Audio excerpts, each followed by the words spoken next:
Remue ménage. Remue ménage.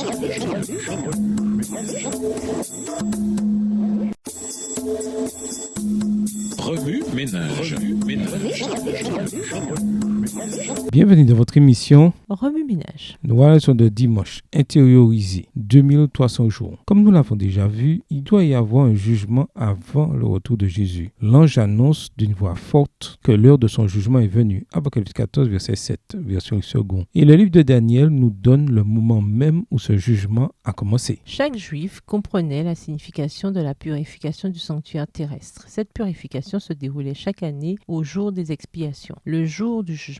Bien que Daniel eût compris le concept de la purification du sanctuaire et du jugement, il était confus quant à la prophétie des 2300 jours. Voir Daniel 8, le verset 14. Gabriel se présenta de la part de Dieu à Daniel pour lui expliquer la vision. Daniel 8, versets 15 à 26. Le bélier, dit-il, représente la Perse, royaume médo-persan, et le bouc la Grèce, versets 20 et 21. Bien qu'elle ne soit pas explicitement nommée comme les deux puissances précédentes, l'entité suivante, la petite corne, c'est clairement Rome, versets 9, 23 et 24. Gabriel décrit ensuite une sorte de puissance politico-religieuse de Rome qui va jeter à terre le culte fidèle, voir les versets 10 à 12, et interférer avec le ministre céleste du Christ, versets 10 à 12. La purification du sanctuaire, Daniel 8, verset 14, point culminant du chapitre, est la réponse de Dieu au défi des puissances terrestres et religieuses qui ont tenté d'usurper son autorité. Elle fait partie de la solution divine de Dieu au problème du péché. À la fin du chapitre 8, on voit clairement que Daniel n'a pas compris la partie de la vision concernant les 2300 jours. J'étais encore bouleversé par cette vision, car je ne la comprenais pas. Au verset 27.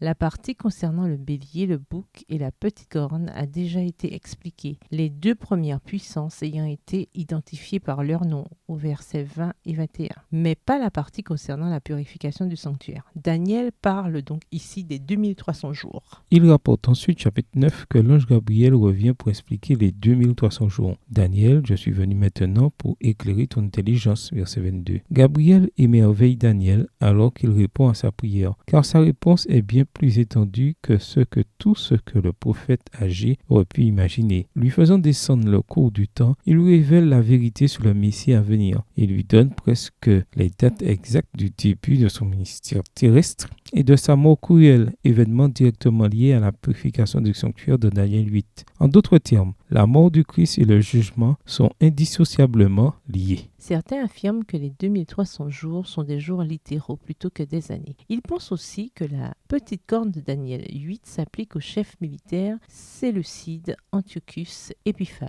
de 216 avant Jésus-Christ à 164 avant Jésus-Christ, qui a attaqué Jérusalem et profané le temple juif. Cependant, cette interprétation ne tient pas la route pour deux raisons. Premièrement, 2300 jours ne correspondent pas à la période de temps d'Antiochus. Et deuxièmement, cette croyance contredit carrément l'instruction claire de l'ange selon laquelle la vision s'applique au temps de la fin, puisque de toute évidence Antiochus n'a pas vécu au temps de la fin.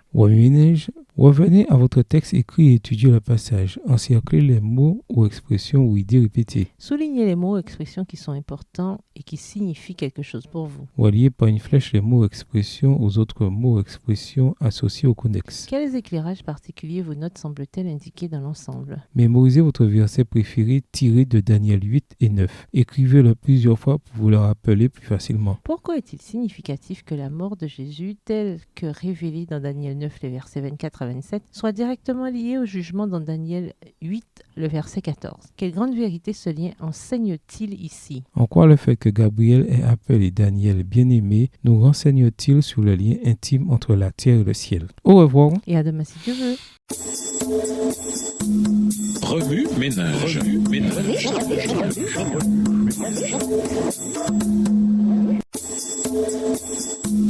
Remue ménage.